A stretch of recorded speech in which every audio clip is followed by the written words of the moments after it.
Menjelang Hari Raya Nyepi Tahun Baru Saka 1947, umat Hindu di Maluku menggelar pawai ogoh-ogoh di berbagai titik di kota Ambon.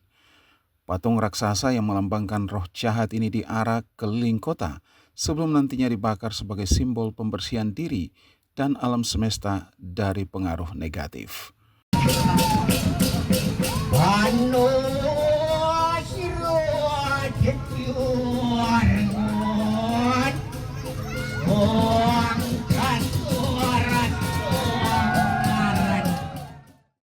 Wakil Gubernur Maluku Abdullah Fanat menegaskan bahwa pawai ogoh-ogoh bukan sekedar perayaan umat Hindu, tetapi juga telah menjadi daya tarik wisata yang menarik ribuan wisatawan setiap tahunnya. Ia menyatakan bahwa keberagaman budaya dan tradisi di Maluku menjadi kekuatan yang memperkaya nilai-nilai toleransi antar umat beragama. Pemerintah lanjutnya selalu hadir untuk mendukung seluruh kegiatan keagamaan, termasuk perayaan Nyepi, sebagai wujud komitmen dalam menjaga kerukunan dan kebersamaan.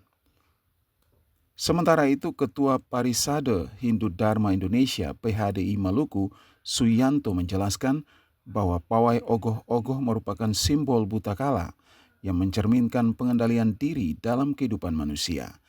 Tradisi ini diakhiri dengan pembakaran ogoh-ogoh pada sore hari sebagai bagian dari persiapan menuju Catur Brata Penyepian.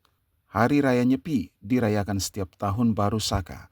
Perayaan ini dikenal sebagai hari keheningan, di mana seluruh aktivitas dihentikan dan umat Hindu menjalani Catur Brata Penyepian.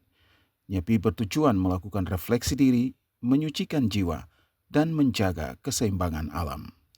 Melki Latusawule dan Sarles Polaman melaporkan.